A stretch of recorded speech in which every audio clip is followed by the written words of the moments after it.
بسم الله الرحمن الرحيم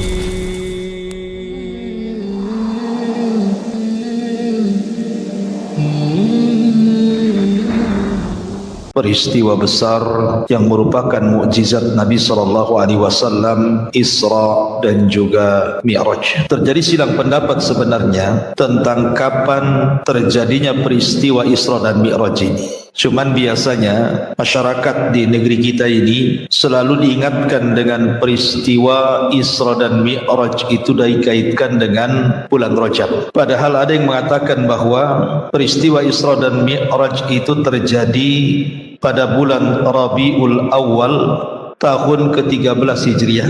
Tahun ke-13, bukan Hijriah, setelah diangkatnya menjadi Nabi, artinya sebelum hijrah Nabi SAW. Ada juga yang mengatakan terjadi di bulan Muharram pada tahun sama ke-13 sebelum hijrah Nabi SAW. Ada juga yang mengatakan di bulan Ramadan pada tahun 12 setelah diangkatnya menjadi Nabi, artinya 1 tahun sebelum hijrah. Tapi ada juga yang mengatakan bulan Rajab, tetapi bukan tanggal 28, tetapi ada yang mengatakan tanggal 27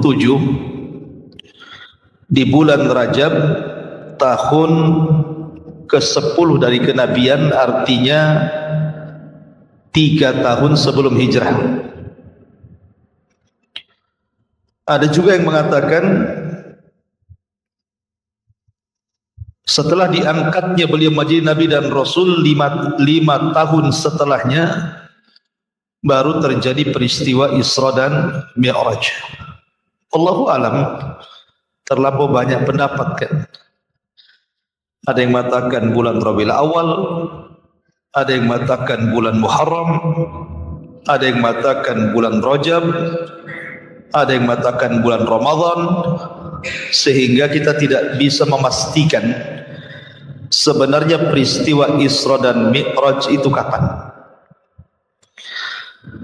Akan tetapi yang jelas bahwa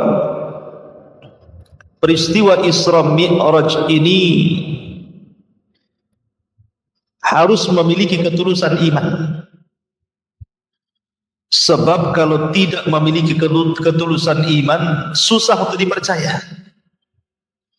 Bagaimana mungkin waktu yang sangat singkat, sesingkat-singkatnya, bisa melakukan perjalanan maha dahsyat dari Masjidil Haram ke Masjidil Aqsa, naik lagi ke Sidratil Muntaha. Siapa yang akan sanggup melakukannya kalau bukan karena kuasa Allah? Makanya ketika peristiwa berlaku ini saja di zaman para sahabat sendiri hampir terjadi keraguan. Dan hanya Abu Bakar Siddiq radhiyallahu anhu yang paling mantap dan mengatakan, kalau seandainya ada peristiwa yang lebih mustahil daripada Isra dan Mi'raj, aku yang pertama kali membenarkannya. Itu di zaman dulu tuh. Makanya karena peristiwa ini satu di antara sekian mukjizat Rasul yang sangat besar, sehingga ketulusan iman itu harus ada. Bahwa kita harus yakin dan percaya bahwa Nabi itu diberikan mukjizat oleh Allah dalam 2 perjalanan. Satu Isra dan yang kedua Mi'raj. Ma'asyiral muslimin yang dimuliakan Allah Subhanahu wa taala. Baik, kita akan sedikit kisahkan tentang peristiwa Isra Mi'raj ini agak detail sedikit, dan kita ambil hikmah dan pelajaran daripada Isra dan Mi'raj ini. Ma'asyiral muslimin yang dimuliakan Allah Subhanahu wa taala, setelah Nabi SAW mengalami kesulitan dakwah, meninggal Abu Thalib. Setelah itu disusul meninggal dengan Khadijah. 2 orang ini adalah manusia yang paling berjasa dalam pengembangan Islam di permulaan dakwah Nabi. Walaupun Abu Talib sendiri mati kafir. Tapi bagi Nabi SAW dua manusia ini sangat berharga. Kalau bukan karena Allah Subhanahu wa Ta'ala, kemudian dua manusia ini, Abu Talib dan Khadijah, tentu dakwah Nabi SAW akan semakin sulit lagi. Sudah sulit, semakin sulit lagi. Sehingga ketika meninggal keduanya, Nabi SAW akhirnya sampai bertujuan untuk mencari areal dakwah baru. Karena tantangan di Mekah sudah tidak bisa lagi untuk dilanjutkan berdakwah. Maka Nabi SAW memilih Taif. Sampai di Taif pula kemudian orang-orang Taif kurang lebih dengan orang Mekah. Bahkan lebih parah. Karena 10 hari Nabi SAW door dakwah di Taif itu, tidak ada satupun orang Taif yang menerima Nabi. Bahkan sepakat dan kompak, mulai dari anak-anak, orang dewasa, orang tua, laki-laki, dan perempuan, semua mengusir Nabi dengan cara melempari Rasul dengan batu. Ini kan luar biasa, ikhwan. Untuk bisa bayangkan, orang ketika berdakwah diusir satu kampung, dilempari batu. Kalau posisi saya langsung resign untuk jadi dai itu. Gitu. Berat sekali gitu ya. Masuk ke kampung dilempari sama satu kampung, mau yang anak-anak kecil pun ikut-ikut pula kan. Kita bisa bayangkan susahnya Rasul berdakwah kala itu. Setelah pulang dari Taif, Nabi tidak bisa masuk Mekah. Karena kalau dia sampai masuk Mekah, dia pasti dibunuh. Sehingga Rasul hanya bisa tinggal di perbatasan, di kebun kurma milik Mughirah itu. Baru setelah itu dia mengutus budaknya Zaid ibn Harithah untuk mencari orang yang bisa melindungi dia. Maka Zaid berusaha mencari-cari, tapi semua menolak. Akhirnya Allah Subhanahu wa Ta'ala takdirkan adalah yang mau melindungi Nabi, sehingga Nabi SAW bisa masuk kembali ke Mekah. Dari sini Nabi SAW merubah dakwahnya kembali dari terang-terangan kembali ke Syria, ke door to door lagi. Sudah tidak terang-terangan lagi karena musuhnya terlampau kuat gitu ya. Nah, dari sini Nabi SAW mulai berdakwah sembunyi-sembunyi lagi. Mulailah dia datang ke pembesar-pembesar beberapa kabilah, kebanyakan menolak. Ada juga yang menerima, tapi dengan syarat dunia. Baru setelah kemudian ada orang-orang dari Madinah yang haji ke Mekah. Kemudian Nabi SAW mencoba mengajak dakwah kepada orang-orang Madinah. Di sini terbuka Islam. Baru kemudian orang-orang yang datang dari kota Madinah itu baru mau menerima Islam. Justru orang-orang Mekahnya sendiri di awal dakwah menolak, kecuali sebagian kecil yang menerima dakwah Nabi. Lah di saat Nabi SAW betul-betul ditolak dakwahnya,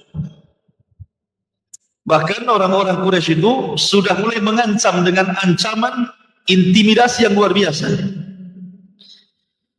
Dari sini Allah Subhanahu wa Ta'ala ingin menenangkan hati Nabi, mengokohkan hati Nabi supaya jangan goyang dalam berdakwah. Maka dihiburlah oleh Allah dengan cara diberikan mukjizat besar yang disebut dengan peristiwa Isra dan Mi'raj ini.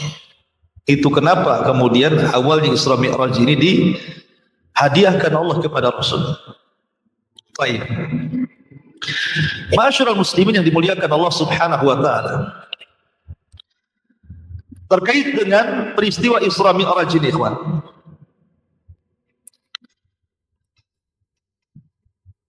kita mulai daripada kisah Nabi SAW ketika Nabi SAW di rumah Ummu Hani. Memang banyak riwayat ya tentang masa Isra Mi'raj itu. Tetapi pendapat yang paling kuat wallahu alam, jadi peristiwa Isra Mi'raj itu dimulai dari rumahnya Ummu Hani. Ketika Nabi SAW berada di Hatim. Hatim itu di sekitar sumur Zamzam. Ada yang mengatakan di Hijr Ismail. Tiba-tiba kemudian Nabi SAW mendatangi dua malaikat. Malaikat ini kemudian membawa Nabi SAW ke Hatim, ke dekat sumur Zamzam itu, kemudian membelah dada Nabi. Kemudian setelah dibelah dadanya, diambil jantungnya, kemudian dicuci di bejana emas dengan air Zamzam, dan Allah penuhi jantung Rasul dengan hikmah dan iman. Kemudian dimasukkan lagi dan dijahit kembali. Tentu ini kan medisnya malaikat ya. Kalau medisnya orang bisa mati. Dan Rasul akan merasakan sakit yang luar biasa kalau orang yang mengoperasinya kan, karena di zaman itu juga peralatan-peralatan medis tidak secanggih zaman sekarang. Paling tinggi mungkin kalau ngurangi sakit itu suruh minum arak gitu ya kalau zaman dulu kan. Dari sini pertanyaannya, kenapa Nabi SAW dibelah dadanya? Dibersihkan hati dan jantungnya. Walaupun ada khilaf ulama berapa kali sebenarnya Rasul itu dibelah dada itu. Ada yang mengatakan 2 kali, ada yang mengatakan 3 kali. Yang mengatakan 2 kali, peristiwanya adalah pertama saat Rasul masih kecil. Di rumah siapa? Halimah Sa'diyah. Ketika usia Rasul SAW masih anak-anak. Kemudian peristiwa yang kedua, saat peristiwa Isra Mi'raj jadi dibelah dada lagi. Tetapi ada yang berpendapat tiga pendapat, ketika Nabi SAW diangkat menjadi Nabi.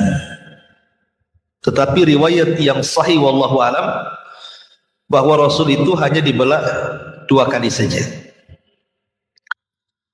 Pertanyaannya, kenapa harus dibelah dadanya? Dibersihkan jantungnya, diisi iman dan hikmah serta takwa yang luar biasa pada hati Nabi SAW. Karena Nabi SAW akan menghadap Allah secara langsung tanpa perantara Jibril. Dari sini ada hikmah besar bagi kita ikhwan, bahwa setiap kita ini pasti akan berjumpa dengan Allah. Saya, Anda, siapapun akan berjumpa dengan Allah. Bukan berjumpa dalam arti kata melihat wajah Allah Subhanahu wa ta'ala. Semua ahli surga pasti melihat wajah Allah. Tetapi berjumpa dengan Allah itu di mauqif, di padang mahsyar. Semua manusia akan diajak bicara oleh Allah satu persatu. Dan di situ ada orang yang tidak dipandang Allah. Ada orang yang tidak mau diajak bicara Allah. Ada orang yang tidak mau dibersihkan oleh Allah. Artinya kita akan berjumpa dengan Allah di padang mahsyar. Sebagaimana Nabi SAW dibersihkan dadanya oleh Allah Subhanahu wa ta'ala karena akan berjumpa dengan dia, harusnya kita juga sama. Kita harus persiapan bahwa kita akan berjumpa dengan Allah Subhanahu wa ta'ala. Kemudian setelah Nabi SAW dibelah dadanya, dibersihkan jantungnya, kemudian dimasukkan kembali, diisi dengan iman dan hikmah, maka Jibril kemudian sudah mempersiapkan satu kendaraan khusus untuk para nabi yang disebut dengan buraq. Buraq ini dia lebih kecil dari kuda, tetapi lebih besar dibandingkan keledai. Jadi sedang dia ya, dia tidak besar kali, enggak. Kuda lebih besar, tapi tidak kecil kali seperti keledai, tidak, dia tengah-tengah. Tetapi buruk ini diberikan kecepatan langkah, kata Nabi SAW, sekali langkah maddal basar, sejauh mata memandang. Kalau antum naik ke ketinggian, kemudian mata antum melihat ke jauh sana, seperti itulah lompatan buruk itu. Sekali lompatan, saking cepatnya. Dan buruk ini adalah tunggangan para nabi. Ada yang mengatakan ketika Ibrahim alaihi salatu wassalam hendak membangun Ka'bah bersama Ismail dari Palestina ke Mekah, maka kendaraan Ibrahim adalah buruk. Artinya buruk itu kendaraan para nabi. Waktu saya kecil dulu di Jawa Barat sana, kalau masuk ke rumah orang itu biasanya ada kuda bersayap, kemudian wajahnya wajah perempuan cantik lagi, ditulisi buruk di situ. Ya kan? Ikhwatu fiddin, ini pelecehan, pelecehan kepada buruk dan pelecehan kepada Nabi SAW. Dari mana tahu hadis Nabi tidak mensifati buruk itu kepalanya gadis cantik, badannya kuda dan bersayap? Nggak ada hadisnya, nggak ada riwayatnya. Kok muncul gambar? Setelah usut punya usut, saya coba menelisik, ya, membaca gitu ya dari beberapa referensi di internetnya. Rupanya boleh jadi itu karena hasadnya orang-orang Yahudi kepada Islam. Karena Nabi SAW itu banyak menikah dan istrinya ada 11, sehingga mereka hendak mengolok-olok Nabi SAW dengan cara menggambarkan buruk itu pun harus kepalanya wajah perempuan yang cantik. Ini kan pelecehan. Seolah-olah poligaminya Nabi SAW itu hanya sekedar untuk nafsu seks saja, kan begitu? Tidak, wallahi. Tujuan poligami Nabi SAW itu syarat dengan pelajaran dan hikmah. Karena Nabi SAW itu dibimbing wahyu, bukan manusia biasa kayak kita. Ya. Maka tidak benar itu gambaran buruk kayak gitu, tidak benar itu. Mana ada buruk kayak gitu? Buruk itu kuda, dia lebih kecil dibandingkan kuda, lebih besar dibandingkan keledai. Kalau dia sekali langkah sejauh mata memandang, itu saja dalam riwayat seperti itu. Sudah kita imani seperti itu. Kenapa pula jadi gambar perempuan pula? Maka ini hal-hal yang bisa masuk kepada bab istihza, namanya mengolok-olok Nabi dan buruk itu sendiri, gitu ya. Masyarul muslimin yang dimuliakan Allah Azza wa Jalla, dalam sebuah riwayat walaupun fihi nazar oleh sebagian ulama, ketika Nabi SAW hendak menunggang buruk itu, buruk ini tidak mau ditunggangi, tidak mau ditunggangi, karena mungkin bagi dia Nabi itu asing, kayak antum kan, naik kuda tidak pernah ditunggangi kita, nggak terbiasa dengan kita, otomatis kan bahasa Melayunya nggak kurang selesa lah kuda itu ya, kurang enak gitu kan, karena orang baru masalahnya. Maka ketika buruk itu bergerak-gerak, Rasul mana itu, maka Jibril mengatakan, ya buruk, wallahi, wahai buruk, demi Allah, kata Jibril, tidak ada manusia yang lebih mulia yang menunggangi dirimu kecuali Muhammad SAW. Maka tiba-tiba buruk pun terdiam, Rasul pun kemudian naik di atasnya. Dari sini menunjukkan apa? Setelah buruk itu tahu siapa yang akan menunggangi adalah Nabi SAW, langsung dia. Ada pelajaran apa? Buruk ini tidak berakal, dia binatang. Tapi setelah diberitahu bahwa yang menunggangi dia adalah Rasul, sami'na wa ata'na. Terkadang ada sebagian manusia Allah berikan akal kepada mereka. datang perintah Allah dan Rasulnya. Tapi terkadang di antara manusia itu tidak langsung mengatakan sami'na wa ata'na gitu. Terkadang banyak mikir. Sami'na wa tafakkarna katanya. Ya kami dengar tapi pikir-pikir dulu katanya. Kan ada yang seperti itu. Kayak orang-orang Bani Israel mengatakan sami'na wa asayna. Dengar habis itu maksiat. Padahal Allah Subhanahu wa taala mengatakan atiullaha wa atiur rasul. Taatilah Allah dan Rasulnya. Fa in tanaza'tum fi syai'in farudduhu ila Allah wa Rasul. Kalau kalian berselisih dalam sebuah permasalahan, kembalikan kepada Allah dan Rasulnya. Jadi kalau seandainya buruk yang tidak berakal saja diberitahu yang akan menungganginya, Nabi langsung diam, sami'na wa ata'na. Harusnya kita yang berakal, yang lebih mengatakan sami'na wa ata'na. Dan itu kata kunci seorang beriman apabila Allah dan Rasulnya memerintahkan sebuah perkara. Peristiwa Mi'raj ini kan baru Mi'raj namanya. Isra belum Mi'raj. Isra itu perjalanan malam dari Masjidil Haram ke Masjidil Aqsa. Perhatikan ayatnya.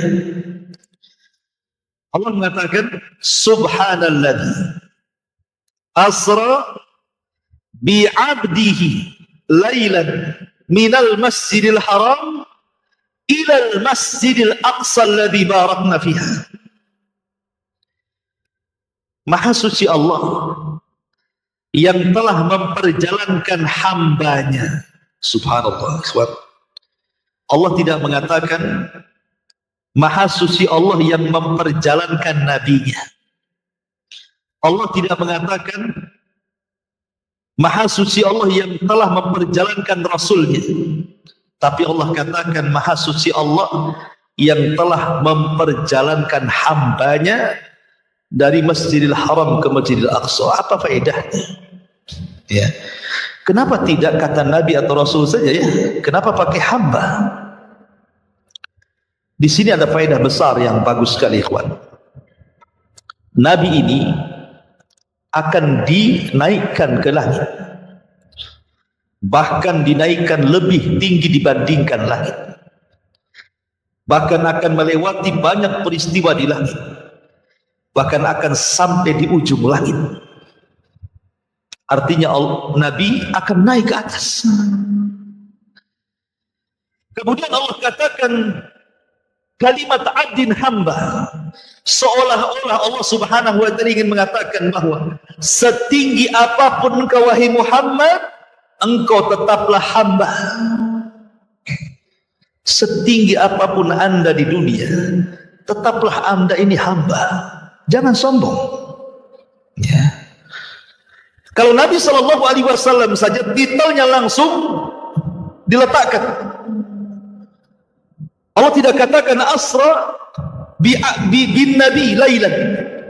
Subhanalladzi asra bir rasuli lailan. Tapi Allah mengatakan subhanalladzi asra bi 'abdihi lailan. Kalimat abdi di sini menunjukkan apa? Adanya kerendahan kita dengan Allah. Setinggi apapun anda, tetaplah anda itu hamba Allah. Lalu apa yang disombongkan? Tetap kita ini hamba. Karena banyak di masyarakat ini pada zaman sekarang kan, kadang-kadang baru anak tentara, anaknya tentara, enggak tentara juga dia, bapaknya yang tentara, anaknya enggak kan itu. Ada sombongnya luar biasa ya. Kamu tahu siapa saya? Bapak saya loh. Bapaknya pula yang disombongkan. Kan loh sih. Ataupun mungkin pejabat-pejabat tertentu gitu ya. Kadang-kadang lihat cara jalannya saja. Cara jalannya saja itu sudah nampak sombongnya karena dia mentang-mentang pejabat masalahnya ya. La haula wala quwata illa. Kalau ruh anda sudah dicabut, diangkat ke langit, enggak ada anda ini harganya sama sekali. Manusia ini ya dikeluarkan dari lubang keluar najis. Manusia ini dikeluarkan dari lubang keluar najis. Setelah keluar dan besar, di dalam tubuhnya ada najis. Setelah Allah wafatkan jadi bangkai 3 hari saja, sudah bau busuk dan orang tidak mau mendekatinya. Lalu apa yang disombongkan? Kan itu ya. Ma'asyiral muslimin yang dimuliakan Allah Subhanahu wa taala. Maka ada faedah besar di sini bahwa peletakan hamba menunjukkan bahwa kita adalah hamba Allah. Setinggi apapun Anda, tetaplah kita hamba Allah. Faedah yang kedua dari kalimat hamba, bahwa peristiwa Isra Mi'raj ini bukan peristiwa mimpi. Bukan Rasul mimpi gitu kan. Kemudian dalam mimpi jadi diperjalankan dari Masjidil Haram ke Masjidil Aqsa, kemudian ke Sidratul Muntaha, balik lagi. Kalau mimpi mah ngapain? Kalau mimpi bukan mukjizat lah kan, namanya orang mimpi. Tetapi Allah Subhanahu wa taala ingin mengatakan ini bukan mimpi. Bahwa perjalanan ini bukan perjalanan roh, tapi perjalanan ini roh wal jasad, ruh dengan jasad. Makanya Allah katakan bi'abdihi, dengan hambanya. Kalimat hamba itu terrangkai antara ruh dan jasad. Jadi ini betul-betul ruh dengan jasad beliau dalam kondisi sadar, bukan dalam kondisi mimpi ya. Makanya Allah Subhanahu wa taala ingin menjelaskan bahwa peristiwa ini adalah peristiwa ruh dengan jasad. Allah katakan subhanalladzi asra bi'abdihi. Allah sebut hambanya supaya jelas bahwa ini mukjizat. Ruh dengan jasad, Rasul itu melakukan perjalanan itu. Kemudian kalimat lailan, kenapa malam hari? Kenapa tidak dipilih siang? Kenapa tidak dipilih sore? Kenapa mesti malam? Ya. Dari sini menunjukkan bahwa malam itu jauh lebih mulia dibandingkan siang hari. Salat tahajud, salat sunnah yang paling baik di tengah malam, witir, tahajud, ya kan?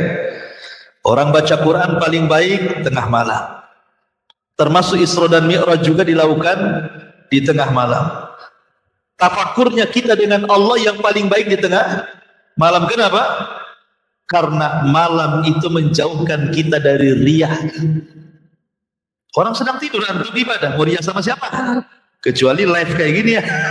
Salat malam, tahajud, taruh handphone ya kan, live lewat IG ya. Alhamdulillah malam ini saya bisa tahajud, tulisi status di situ kan. Ngapain tulis status? Ya kan? Nggak perlulah tulis status tuh. Cukuplah kita dengan Allah saja yang tahu. Makanya kenapa diperjalankan malam? Lah ketika Nabi SAW kemudian berjalan dari Masjidil Haram ke Masjidil Aqsa, ada yang mengatakan melewati tempat-tempat bersejarah. Ada yang mengatakan Rasul itu lewat ke Bukit Saina. Di situ tempat turunnya Taurat kepada Musa. Kemudian juga singgah di Bethlehem, Baitul Lahmin, tempat lahirnya Isa, besarnya Isa, dan diutusnya Isa menjadi Nabi dan Rasul. Dan ke tempat-tempat bersejarah lainnya. Baru kemudian Nabi SAW sampai di Masjidil Aqsa. Pertanyaannya, kenapa harus ke Masjidil Aqsa? Kenapa tidak langsung dari Mekah saja kan? Dari Mekah langsung ke Sidratil Muntaha, balik lagi ke Mekah. Kenapa harus melakukan perjalanan sejauh itu dari Masjidil Haram ke Aqsa ini? Apa hikmahnya? Satu, supaya Nabi SAW bisa mendebat musuh-musuhnya. Kalau Nabi SAW dari Mekah langsung ke Sidratul Muntaha balik lagi, tidak bisa mendebat musuhnya. Maksudnya gimana? Ketika selesai perjalanan ini terjadi, ada orang-orang yang hendak mengolok-olok Nabi. Kalau engkau memang sampai di Masjidil Aqsa, katanya, berapa jumlah pintunya? Berapa jumlah jendelanya, katanya. Kalau orang belum pernah ke sana kan tidak tahu kan? Saya ini tidak pernah ke Masjid Al-Fajri, ditanya berapa jumlah jendela, tapi bingung. Jendela dari apa?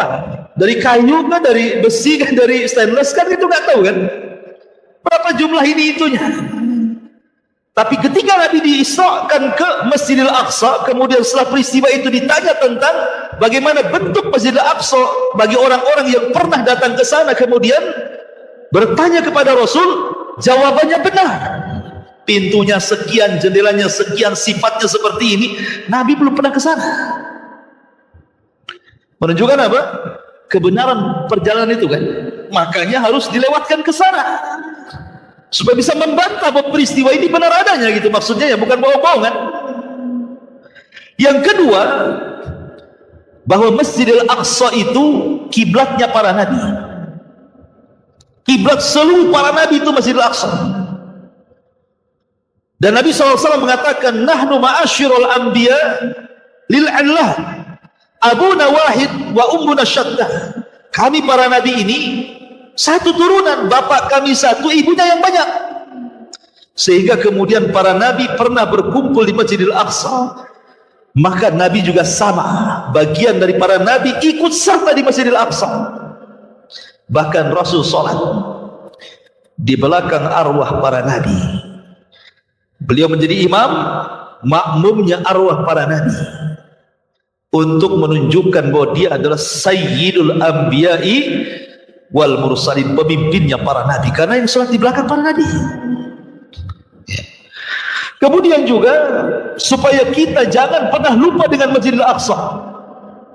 Bagaimanapun Masjidil Aqsa itu adalah tempat suci ketiga setelah Masjidil Haram, Masjid Nabawi, Masjidil Aqsa. Karena masjid itu pernah disinggahi Rasul dalam peristiwa besar ini. Jangan pernah lupakan Aqsa. Kemudian juga faedahnya, karena Masjidil Aqsa itu adalah pintu masuknya Rasul ke langit. Jadi pintu langit itu sejajar dengan Masjidil Aqsa, karena langit itu ada pintunya. Makanya Allah mengatakan dalam surah An-Naba ayat 19, wa futihatis sama fakanat abwaba. Langit itu ada pintunya. Tidak sembarang orang naik ke langit, tidak bisa dari Mekah langsung ke langit, harus dari pintunya. Dan pintu langit itu sejajar dengan Masjidil Aqsa. Begitu keterangan para ulama. Artinya bahwa ketika Nabi SAW sudah sampai di Masjidil Aqsa, selesailah proses yang pertama yang disebut dengan perjalanan Isra. Isra itu artinya perjalanan malam yang ditempuh Rasul dari Masjidil Haram ke Masjidil Aqsa. Itu disebut Isra namanya. Nah, sekarang masuk kepada pembahasan Mi'raj. Apa itu Mi'raj? Bagaimana peristiwanya? Masyarul muslimin yang dimuliakan Allah Azza wa Jalla, setelah Nabi SAW salat, di belakangnya para nabi. Kemudian Nabi SAW diangkat oleh Allah Subhanahu wa Ta'ala ke langit, bukan menggunakan buraq. Ingat, buraq itu kendaraan bumi. Dia cuma sampai ke Masjidil Aqsa, ditambatkan di Masjidil Aqsa yang katanya tempat tambatan buraq itu sekarang menjadi tembok ratapan bagi orang-orang Yahudi. Baru kemudian Rasul dengan kuasa Allah Subhanahu wa Ta'ala naikkan ke langit.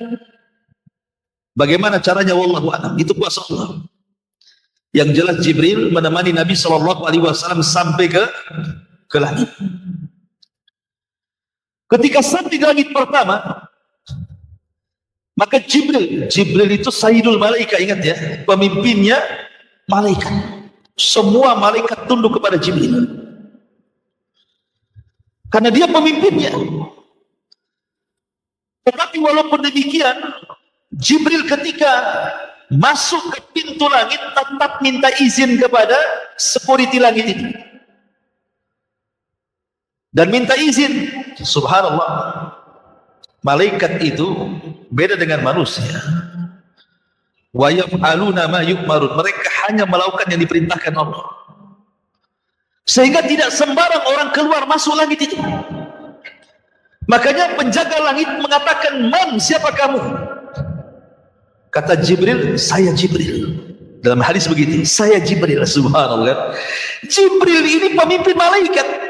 Dia tidak mengatakan saya pimpinanmu. Kayak gitu kan? Saya pimpinanmu, tidak. Dia mengatakan saya Jibril. Ya, tawadhu'nya Jibril.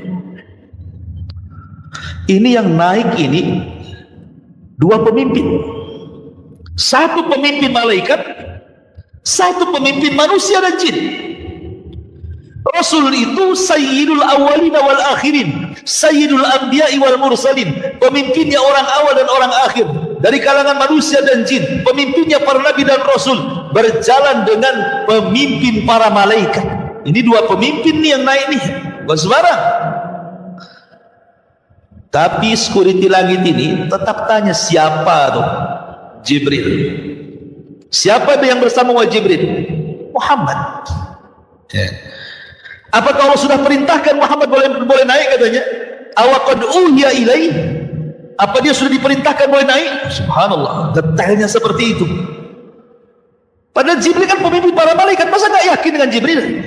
Kenapa harus ditanya detail kayak gitu kan? Apakah sudah diperintahkan orang ini naik ke langit katanya kan? Masya Allah. Kalau sekarang ini ada dua pemimpin di istana presiden, security. Kira-kira kalau digituin saya security apa kan dipecat besok? Dipecat lah gitu, nggak sopan nggak bukan itu ya? Masyaallah muslimin yang dimuliakan Allah Subhanahu Wa Taala. Naiklah Jibril ke langit pertama. Dari sini ada faedah besar ikhwan. Ketika antum berbicara tentang Neil Armstrong, kalau kita sebut nama Neil Armstrong berarti cerita orang naik ke bulan, ya kan? Pertanyaannya, bulan itu di mana? Apakah bulan itu di atas langit? Ataukah bulan itu di bawah langit? Kalau bulan itu di atas langit, Jibril saja mau naik ke langit, ada pintunya, ada security malaikatnya. Tidak sembarang orang naik ke langit. Pertanyaannya, apakah Neil Armstrong ketika ke bulan sama dengan Jibril? Paham kan? Siapa kamu? Neil Armstrong. Oh kemana? Ke bulan. Seandainya kalau saya gitu, apa seperti itu nantinya kan? Karena Jibril saja mau naik ke lagi susah nih. Padahal dia pemimpin malaikat kan gitu. Ditanya dulu. Ya. Siapa kamu? Jibril. Siapa bersamamu? Muhammad. Apa dia boleh sudah diperintah boleh naik? Boleh katanya. Seandainya bulan itu di atas langit, tentu Neil Armstrong juga akan ditanya seperti itu kan? Siapa kamu? Neil Armstrong. Mau kemana kamu? Ke bulan. Sudah diperintahkan naik kan? Gitu ya. Pertanyaannya kan harus sama kan? Berarti mungkin nggak Neil Armstrong dibukakan pintu langit itu? Nggak mungkin. Masa Neil Armstrong dibukakan pintu langit dia kafir? Gitu kan? Berarti kalau posisi bulan di atas langit, nggak ada orang cerita naik ke bulan. Tapi kalau seandainya posisi bulan itu di bawah langit, karena ingat langit itu bangunan loh ya, bukan awan asap, itu bukan bangunan dia. Jadi kalau umpamanya tembus ke langit, tabraklah gitu orang. Kalau kapal ini mau ke langit, tabraklah bangunan. Langit itu bangunan. Kayak kita cor-coran kayak gini kan bangunan nih. Makanya ada pintunya. Sembarang orang naik ke langit itu. Tapi kalau seandainya posisi bulan itu di bawah langit, seandainya posisi bulan di bawah langit, mungkin Neil Armstrong bisa sampai ke bulan. Jadi pertanyaannya itu, apakah bulan di atas langit atau bulan di bawah langit? Gitu saja ya. Kalau bulan di atas langit, mustahil Neil Armstrong naik ke langit, sebab dia harus masuk ke security malaikat dulu. Tapi kalau di bawah langit, boleh. Logikanya seperti itu, bisa dia naik ke bulan. Walaupun dalam hal ini sebagian ulama khilaf. Al-Imam Asy-Syinkiti dalam kitabnya Adwail Bayan menolak, nggak mungkin orang sampai ke bulan, nggak mungkin. Kemudian berdalil dengan surah Ar-Rahman, ya ma'syaral jinni wal insi in istata'tum an tanfudhu ila as-sama'i wal ard la tanfuduna illa bisultan, kan itu. Ya ma'syaral jinni wal insi, wahai manusia dan jin, in istata'tum an tanfudhu ila as-samawat, Kalau kalian ingin naik ke langit, naik. Fanfudu, naik. La tanfudu, kalian tidak bisa. Illa bisultan, kecuali karena kuasa Allah, seperti Rasul kuasa Allah kan, diangkat ke Sidratil Muntaha. Walaupun tidak sedikit juga ulama yang memungkinkan orang sampai ke bulan dengan catatan bulan di bawah langit. Ya. Ma'asyiral muslimin yang dimuliakan Allah Subhanahu wa taala. Ketika Nabi SAW di langit pertama jumpa dengan siapa? Nabi Adam. Kata Nabi Adam alaihi salatu wassalam, marhaban bibnin salih wa nabiyyin salih. Selamat datang anakku yang baik dan nabiku yang baik. Subhanallah, seorang ayah tentu senang melihat anaknya yang baik kan itu. Ini pelajaran bagi kita. Kalau antum punya anak-anak dan anak-anak antum didik sehingga menjadi anak-anak yang saleh dan salehah, maka orang tua akan bahagia, pasti bahagia. Tapi kalau seandainya kita punya anak luar biasa, rumsep kayaknya, banyak orang-orang tua sampai ngutuk anaknya, kalau kau tahu kayak gini bagus tidak aku lahirkan kau, katanya. Ada yang orang tua kayak gitu. Udah tahu kok kayak gini, ngapain gue lahirkan kamu, katanya. Tapi kalau anak itu baik, lihat Nabi Adam melihat Nabi SAW, dia yurahib, memberikan selamat, marhaban bibnin salih wa nabiyyin salih, duhai anakku yang saleh dan nabiku yang saleh. Kemudian Rasul menatap Nabi Adam. Kadang-kadang Adam menoleh ke kanan seperti ini, tersenyum. Kemudian menoleh ke kiri seperti ini, menangis. Pemandangan ini oleh Nabi SAW ditanyakan kepada Jibril. Kenapa Nabi Adam itu kalau dia nengok ke kanan dia tertawa, kalau nengok ke kiri dia menangis? Ada apa dengan dia, katanya? Maka malaikat Jibril mengatakan, sesungguhnya ketika dia menengok ke kanan, dia sedang melihat arwah keturunannya yang masuk surga. Dia pun senang. Apabila dia melirik ke kiri, dia melihat arwah-arwah dari keturunan yang masuk neraka. Dia pun menangis. Karena kita tahu bahwa arwah itu lebih dulu diciptakan dibandingkan jasad. Kecuali Adam. Kalau Adam jasad dulu baru ruh. Tapi anak turunannya ruh dulu baru jasad. Karena ketika Adam diciptakan oleh Allah Subhanahu wa taala, diusap pundaknya oleh Allah. Diusap sebelah sininya, keluar semua ruh dari punggungnya Adam. Ruh anak turunannya. Sejak zaman Adam diciptakan sampai yang terakhir mati, keluar semua tuh. Kemudian diletakkan di alam arwah, dibuatlah perjanjian dengan Allah Subhanahu wa taala, alastu bi rabbikum, bukankah aku Rabb kalian?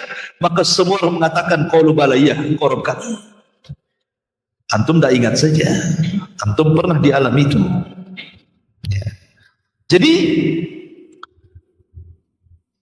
pertanyaan selanjutnya, kenapa Nabi SAW diperjumpakan dengan Adam? Adam itu Abul Bashar, bapak manusia. Malaikat sujud kepadanya. Hikmahnya, kata ulama, supaya Nabi SAW tahu sebagaimana Adam pernah diusir dari sorga, kemudian hijrah ke bumi, maka itu pun akan dialami oleh Nabi SAW. Dia diusir dari Mekah dan hijrah ke kota Madinah. Itu hikmahnya. Kenapa dia berjumpa dengan Nabi Adam? Sehingga ada ketenangan bagi Nabi, kan? Bahwa akan berlaku hijrah di sini. Sebagaimana Adam hijrah, bahkan para nabi sebelumnya sudah terjadi hijrah. Nabi Ibrahim hijrah dari Irak ke Palestina. Lut juga hijrah. Nabi Musa dari Mesir ke Palestina juga hijrah. Hampir semua para nabi mengalami hijrah. Tetapi akhtarul hijrah, sebahaya-bahaya hijrah adalah hijrah Nabi SAW. Kemudian yang kedua, naiklah Rasul ke langit kedua. Sama juga jarak langit pertama ke kedua itu bukan jarak yang tempuh yang mudah, tidak. Jauh jaraknya, 500 tahun perjalanan. Dari langit pertama ke kedua itu 500 tahun perjalanan. Dalam riwayat Abdullah bin Mas'ud itu. Jadi tinggi sekali langit pertama ke kedua.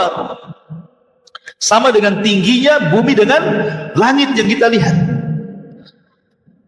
Kemudian setelah mengucapkan salam, meminta dibukakan pintu, naik ke langit kedua, berjumpa dengan siapa? Berjumpa dengan Isa dan juga saudaranya Yahya ibn Zakaria. Kemudian keduanya memberikan ucapan selamat, marhaban bi akhin saleh wa nabiyyin saleh. Selamat datang saudaraku yang saleh. Di sini tidak mengatakan anakku yang saleh, saudaraku yang saleh dan nabiku yang saleh. Maka Nabi SAW berjumpa dengan Isa dan juga Yahya. Nabi Isa bin Maryam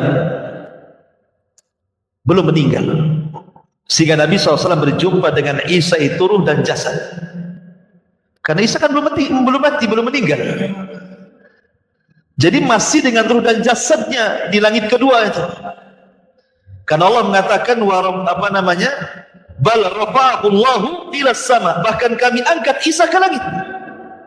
Ketika orang-orang Yahudi mengklaim kami membunuh qatalna Isa bin Maryam, kami sudah membunuh Isa bin Maryam, maka Allah bantah, wa ma qataluhu wa ma sallabuhu walakin syubbiha lahu bal rafa'ahullahu ila sama. Yahudi tidak membunuhnya, Yahudi tidak menyalibnya, bahkan Isa diserupakan dan Isa diangkat ke langit. Bantahan Quran. Isa masih hidup dan Rasul berjumpa, ya.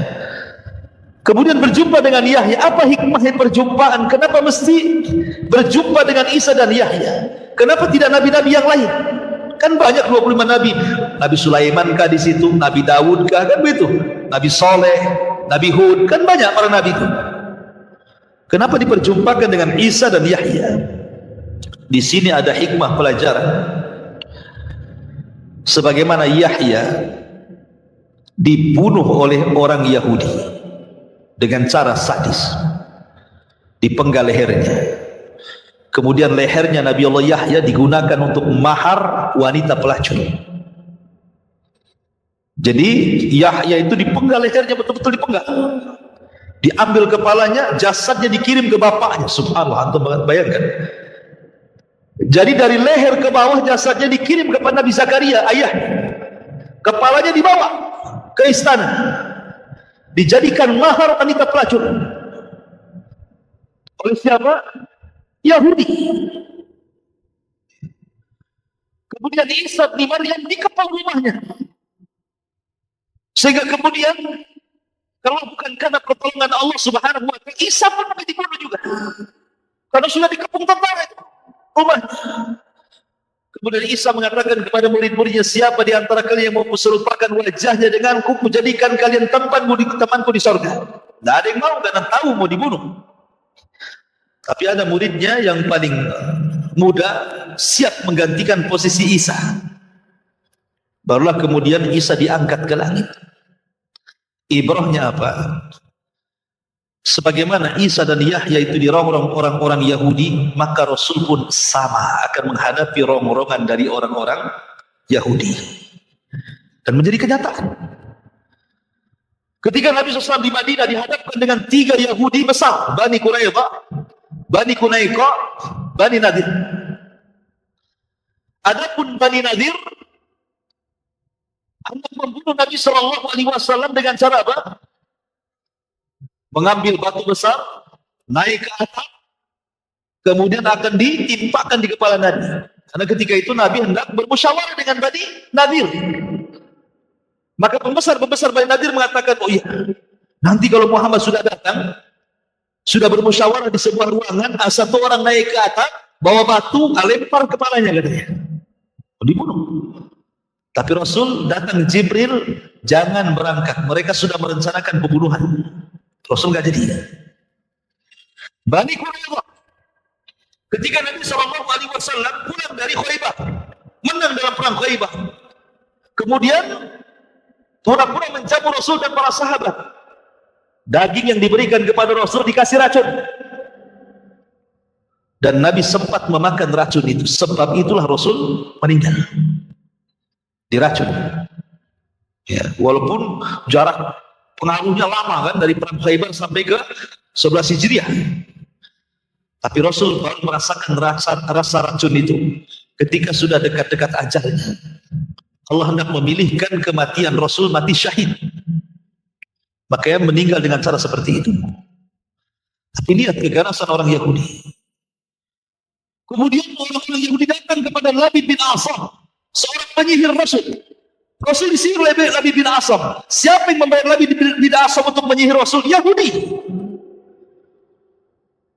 Memang Yahudi itu kurang ajar betul. Membunuh para nabinya. Termasuk Nabi SAW berkali-kali upaya pembunuhan terjadi kan. Makanya kemudian Rasul dipertemukan dengan Isa dengan Yahya. Jangan heran. Sebagaimana mereka dirongrong orang Yahudi, kau pun akan dirongrong orang Yahudi. Hati-hati dengan Yahudi, itu maksudnya. Baru Nabi SAW naik ke langit berapa? Ketiga. Berjumpa dengan siapa? Nabi Yusuf. Dan Yusuf itu dikatakan memiliki separuh dari ketampanan Adam. Berarti Adam itu tampan, ya kan?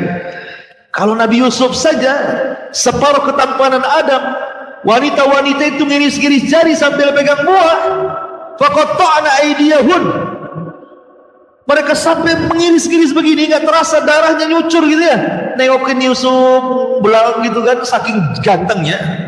Berarti Adam tuh ganteng sekali. Kenapa kemudian Darwin bilang kita pula keturunan kera pula gitu? Adam mana ada gantengnya kera itu? Tengok kera itu, gantengnya dibedakin pun tidak ada ganteng-gantengnya kera itu. Mau dioperasi plastik akan ganteng deh. Ma'asyiral muslimin yang dimuliakan Allah Azza wa Jalla. Jadi Adam itu ganteng sekali. Makanya Yusuf diberikan separuh ketampanan Adam. Lalu apa hikmahnya? Kenapa harus diperjumpakan dengan Nabi Yusuf? Hikmahnya, Nabi Yusuf ini ketika usia 10 tahun dicelakakan oleh siapa? Saudara-saudaranya kan? Saudara-saudaranya datang kepada ayahnya, kami kan jarang main dengan Yusuf, ya tolonglah sekali-kali mainlah dengan kita, izinkan. Masa di rumah terus gitu kan? Kata ayahnya, enggak, saya takut Yusuf dimakan serigala. Loh, kami ini orang-orang kuat, masa kami nggak bisa kalahkan serigala, katanya. Akhirnya terus minta-minta, dilepas juga Yusuf. Apa yang terjadi? Terjadilah makar saudara-saudara Nabi Yusuf. Mereka pun berbuat jahat, akhirnya memasukkan Yusuf ke sumur. Padahal mereka itu 3 perencanaannya: dibunuh, dilempar ke tengah-tengah hutan, atau dimasukkan ke sumur. Lihat jahatnya mereka tuh maksudnya. Lah sebagaimana Nabi Yusuf dirongrong oleh keluarganya, maka engkau pun wahai Muhammad, dakwahmu akan dirongrong keluargamu. Siapa yang merongrong pertama dakwah Rasul? Abu Lahab. Abu Lahab yang pertama merongrong dakwah Nabi. Belum ada orang musuh Nabi, Abu Lahab pertama musuh Nabi. Makanya Allah kutuk sampai kiamat, tabbat siada Abi Lahab wa tab, ma aghna anhu maluhu wa ma kasab, sayasla naran dzata lahab, wa imra'atu hammalatal hatab fi jidha hablum min masad. Bayangkan surah Tabbat sini tidak diselipkan di surah Al-Baqarah. Tidak pula diselipkan di surah Al-Imran. Tidak juga diselipkan di surah Al-An'am. Kenapa? Kalau seandainya Tabbat siada diselipkan di tengah-tengah Al-Baqarah, nggak ada orang baca. Sikit yang baca kan? Baca Al-Baqarah mana imam? Imam baca paling 5 ayat awal aja Al-Baqarah, habis itu nah mungkin satu surat Al-Baqarah kecuali Ramadan kan itu ya. Itu pun yang banyak hafal aja yang hafid. Tapi Allah sendirikan Tabbat tidak diletakkan di tengah-tengah surat panjang, disendirikan jadi surat pendek sehingga mudah dihafal dan semua orang mudah baca dan imam rata-rata membacanya. Bayangkan, supaya peristiwa ini jangan dilupakan, hampir setiap hari kutukan kepada Abu Lahab dibaca kaum muslimin dari ujung timur, barat, utara dan selatan. Kenapa? Karena dia orang yang pertama memusuhi Nabi. Dikutuk sampai kiamat. Ayatnya akan dibaca terus sampai kiamat. Ya kan? Makanya hikmahnya Rasul berjumpa dengan Nabi Yusuf. Baru kemudian Nabi SAW naik lagi berjumpa dengan siapa? Nabi Idris di langit keempat. Dan Idris ini Nabi yang Allah Subhanahu wa taala anugerahkan mendapatkan pahala sebanyak jumlah orang yang didakwahinya. Dia orang yang pertama kali menulis, menjahit, menjinakkan kuda sehingga bisa untuk jihad. Ya. Lah Idris ini diangkat oleh Allah Subhanahu wa taala ke langit keempat. Dan ini Allah Subhanahu wa taala katakan wa rafa'nahu makanan aliyya. Kami angkat Idris ke tempat yang paling tinggi, maksudnya ke langit keempat. Ada yang mengatakan riwayat Israiliyat, ketika Idris tahu bahwa pahala dia setiap harinya akan digandakan oleh Allah sejumlah umat yang didakwahinya, sehingga dia tidak mau cepat mati. Kalau bisa panjanglah usianya.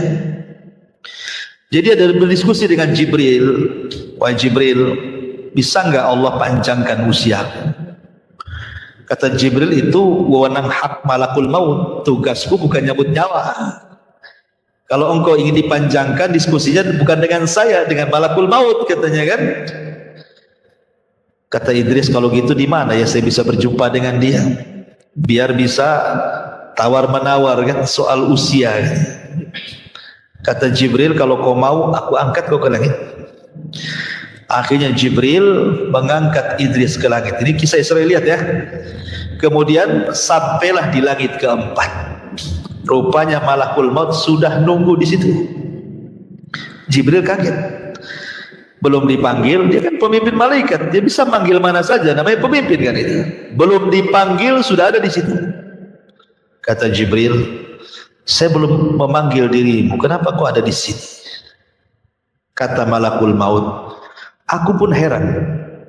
Barusan aku mendapatkan tugas dari Allah, disuruh mencabut manusia di langit keempat. Mana ada manusia di langit keempat, katanya. Kan gitu ya. Rupanya siapa? Idris, yang baru diangkat Jibril. Subhanallah. Idza jaa ajaluhu la yastakhiruna sa'atan wa la yastaqdimun. Kalau sudah datang ajalnya enggak bisa maju, enggak bisa mundur. Pas waktunya kan itu. Satu sisi Idris ingin berdialog, minta ditambah usianya, sisi lain pula Allah menugaskan malakul maut mencabut nyawanya. Kontras ya kan? Iya. Lagi ini kisah Israiliyat. Ya. Karena dari kisah ini ada yang mengatakan bahwa satu-satunya nabi yang meninggal di langit ya Idris. Ada yang mengatakan enggak, Idris yang meninggal di bumi, enggak di langit. Khilaf ulama masalah itu. Intinya bahwa kenapa Nabi berjumpa dengan Idris? Idris ini diangkat oleh Allah derajatnya. Makanya Allah mengatakan wa rafa'nahu makanan aliyya. Kami angkat Idris ke tempat yang paling tinggi. Maka engkau juga wahai Muhammad akan diangkat derajatnya. Wa rafa'na laka dzikra. Allah akan angkat penyebutan wahai Muhammad. Sebagaimana Idris diangkat derajatnya, kau pun akan diangkat. Namamu akan disanjung, namamu akan disebut-sebut, namamu akan dimuliakan, namamu tidak akan hilang dimakan zaman. Bahkan nama terbanyak di dunia adalah nama Ahmad dan Muhammad. Coba sebutkan nama yang paling baik dunia siapa? Ahmad dengan Muhammad. Paling banyak satu dunia ini. Yang paling banyak disebut kalimat Muhammad. Dalam azan asyhadu anna Muhammad Rasulullah, dalam qomat asyhadu anna Muhammad Rasulullah, dalam tasyahud asyhadu an la ilaha illallah asyhadu anna Muhammad Rasulullah. Ketika sholawat dia disebut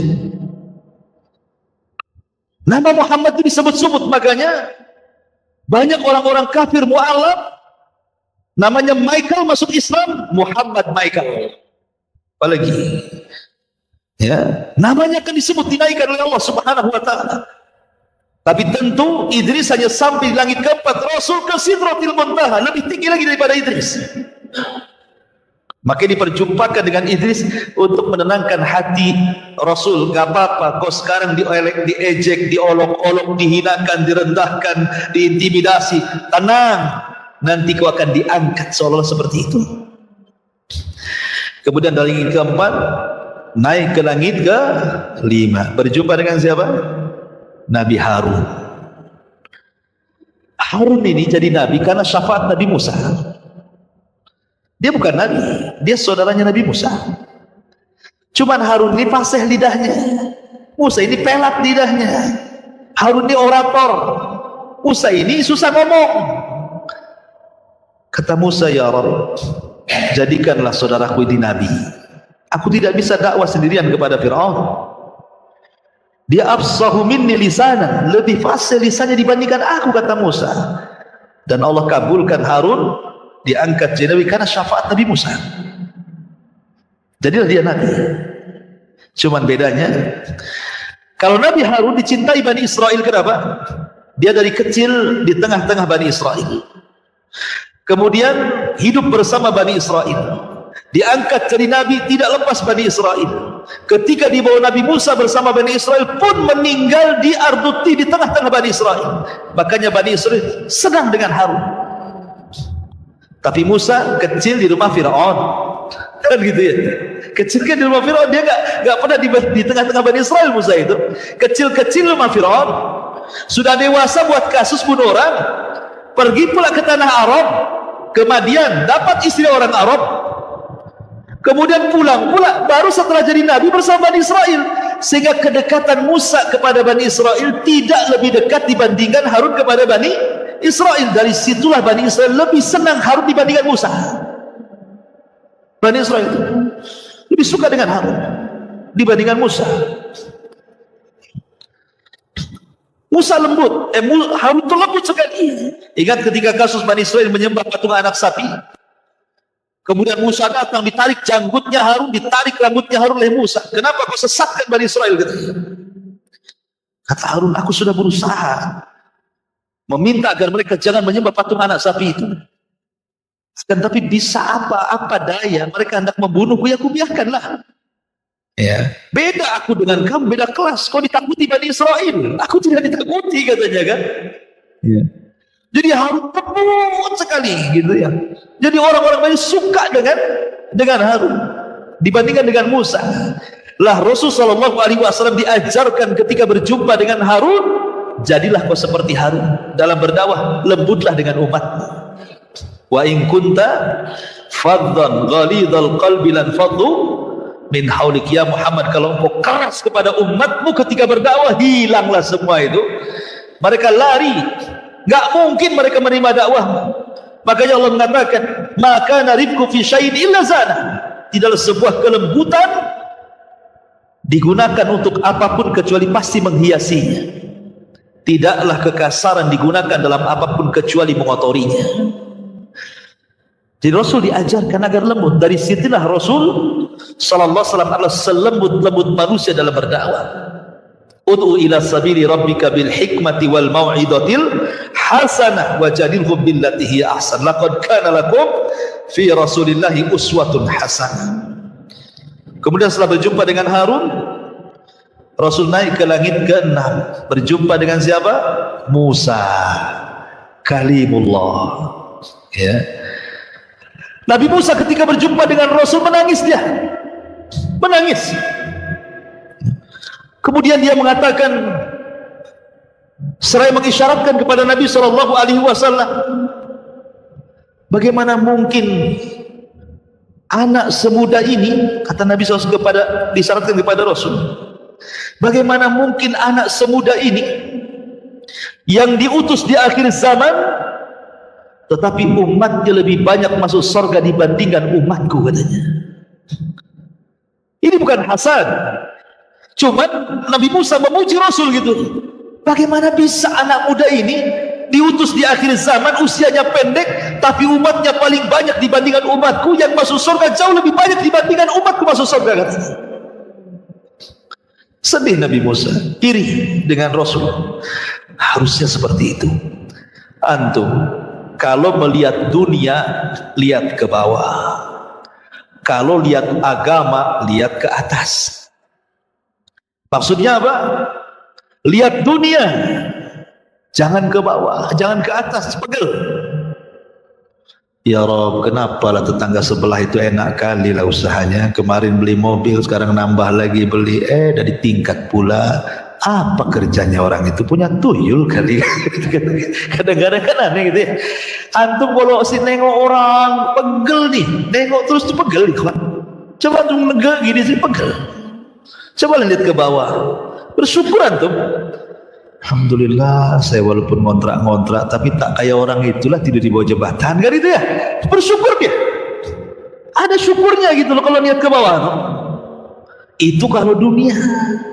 Kalau agama janganlah nengok ke bawah. Alhamdulillah saya masih hafal Fatihah wa Duha. Si Anu belum hafal.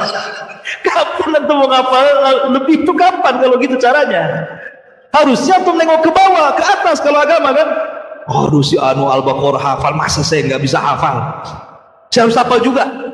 Gitu maksudnya. Kalau agama ke atas, dunia ke bawah, supaya bersyukur. Dari sini Nabi SAW mengatakan, la tangduru ila man huwa fauqakum. Jangan melihat kepada orang yang di atas kalian. Fangduru ila man huwa asfala minkum. Tapi lihatlah kepada orang yang di bawah kalian. Fahuwa ajdar alla tajrar nikmatallah alaikum. Supaya kalian lebih bisa bersyukur akan nikmat yang Allah anugerahkan kepada kalian. Ini faedah dari perkataan Nabi Musa ini. Karena Nabi SAW ketika bicara tentang Ya'juj dan Ma'juj, kata Adam, Allah memanggil Adam, ya Adam, keluarkan dari umatmu, dari penduduk neraka, dari 1999. Yang 999 masukkan ke neraka, satu masukkan ke surga. Kagetlah Adam. Kok bisa? Iya, yang 999 itu Ya'juj dan Ma'juj. Dan satu dari kalian. Kemudian Nabi SAW meminta, ya Allah, ya, bisakah kau masukkan umatku seperempat ke dalam surga? Kata Allah, ya. Oh senang Rasul. Sahabat itu mendengar luar biasa. Kemudian Rasul minta lagi, bisakah syatru ummati, separuh umatku masuk surga? Bisa. Dari situlah maka umat Muhammad itu separuh dari umat Muhammad masuk surga. Dan riwayat 2/3. Ya.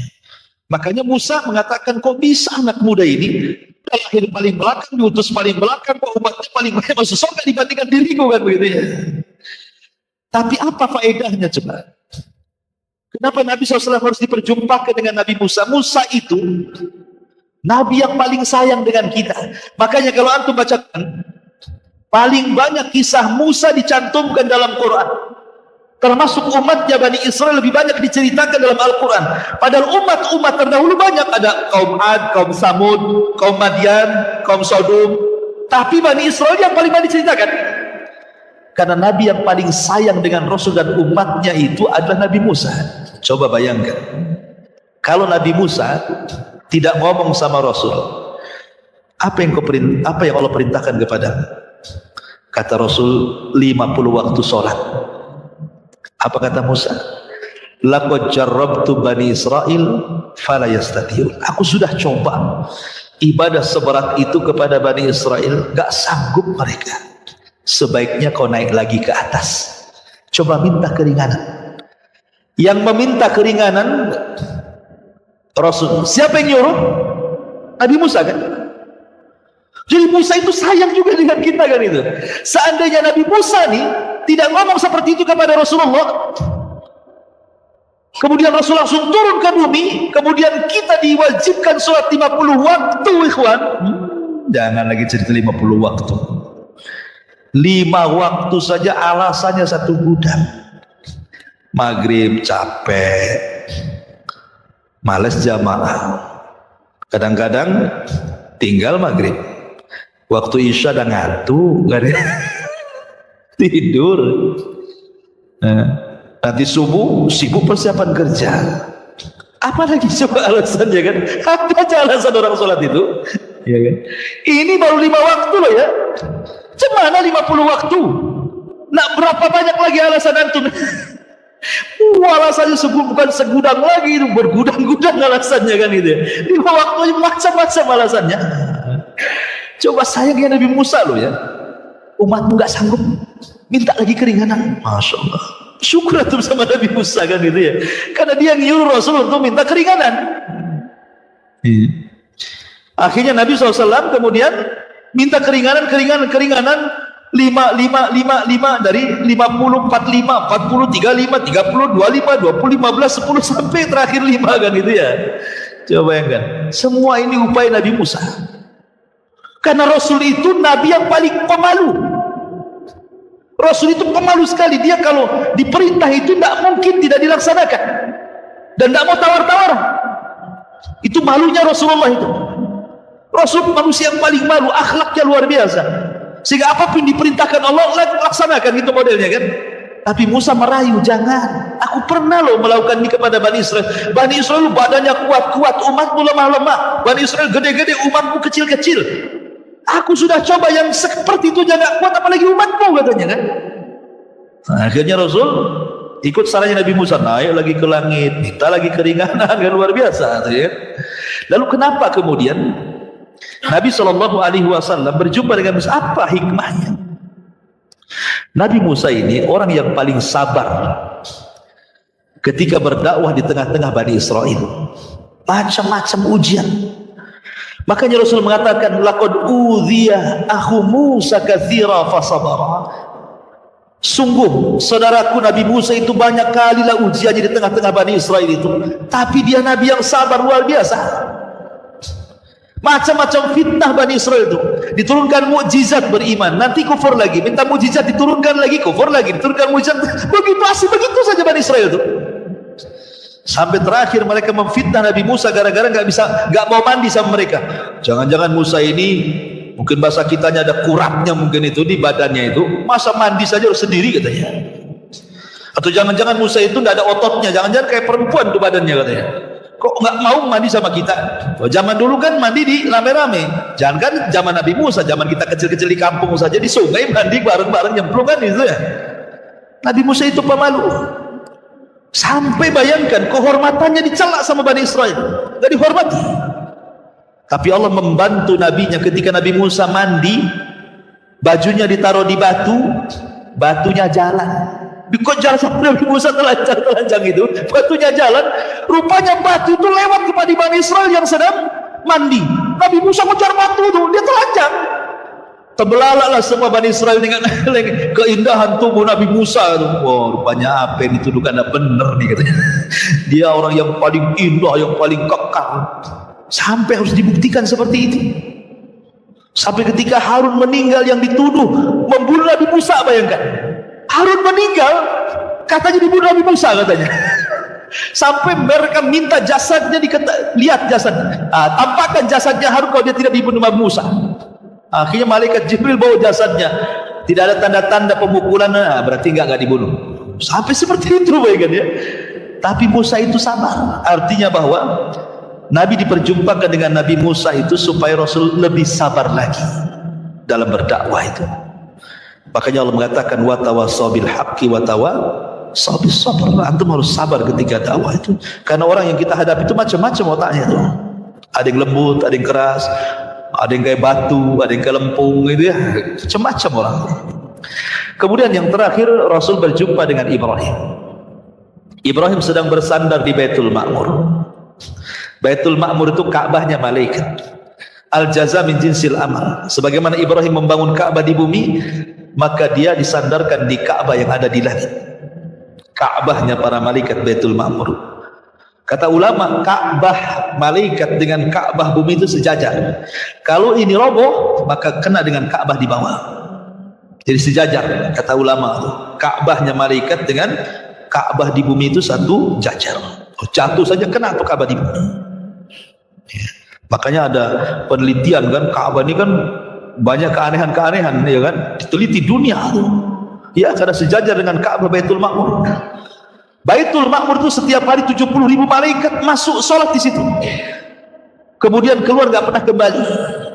Nanti besoknya datang malaikat baru dengan jumlah yang sama 70.000, kemudian besoknya keluar tidak pernah kembali. Setiap hari seperti itu. Anda bisa bayangkan berapa jumlah malaikat? Banyak ikhwan. Ketika Nabi saja menceritakan tentang Jahannam didatangkan itu, Jahannam ini memiliki 70.000 tali kekang, satu tali kekang digeret 70.000 malaikat. Banyak malaikat ikhwan. Bahkan Rasul mengatakan di langit itu tidak kurang dari 4 jari, 4 jari. Ya, ada malaikat. 4 jari ada malaikat. 4 jari ada malaikat. Berapalah jumlahnya malaikat? Makanya kalau seandainya manusia kufur satu dunia, tidak mengurangi kekuasaan Allah sedikit pun. Allah punya malaikat. Kalau seandainya manusia beriman satu dunia, tidak menambah kekuasaan Allah punya malaikat. Apalah manusia ini di hadapan Allah? Ya kan? Ma'asyiral muslimin yang dimuliakan Allah. Lalu kenapa berjumpa dengan Nabi? Ingat, Ibrahim itu wajahnya paling mirip dengan wajah Nabi.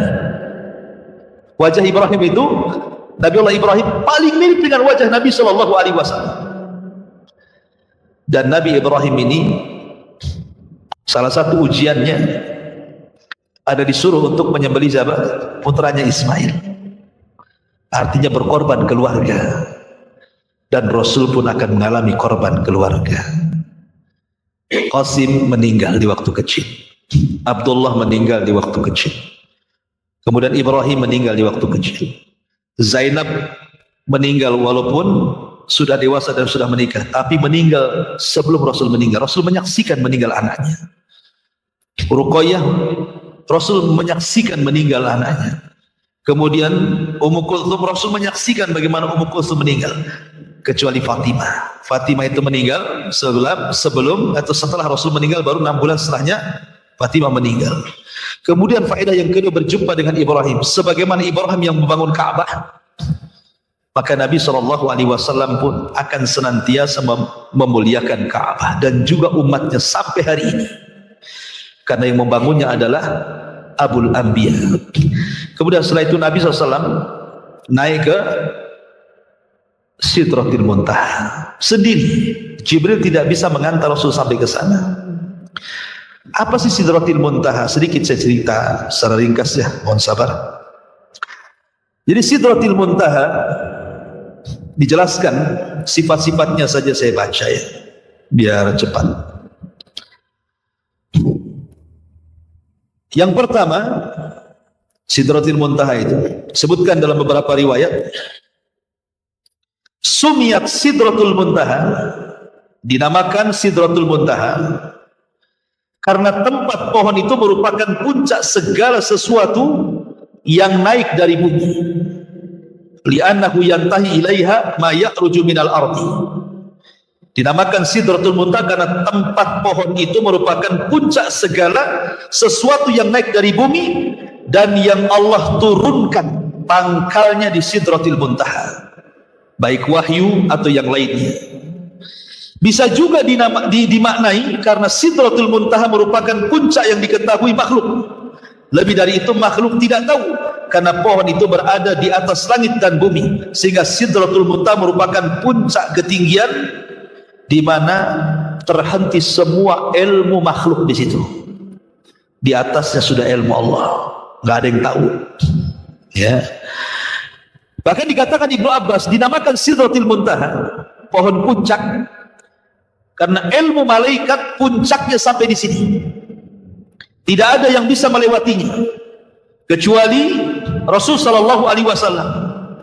Dan diriwayatkan dari Ibnu Abbas, semua ketetapan Allah yang turun pangkalnya ada di Sidratil Muntaha. Ma'asyiral muslimin yang dimuliakan Allah Subhanahu wa taala. Jadi dari sini para ulama mengatakan secara ringkas, Sidratil Muntaha bentuknya pohon, layaknya pohon bidara, ma'ruf pohon bidara, tetapi tentu sama nama beda rupa kan ya. Kita lihat pohon bidara itu hanya nama saja, tapi bentuknya seperti apa ya Allah a'lam, kan gaib kan. Kemudian ini pohon ini sangat besar, hingga ketika penunggang kuda nih dia berjalan 100 tahun, naungannya tidak akan hilang. saking gedenya.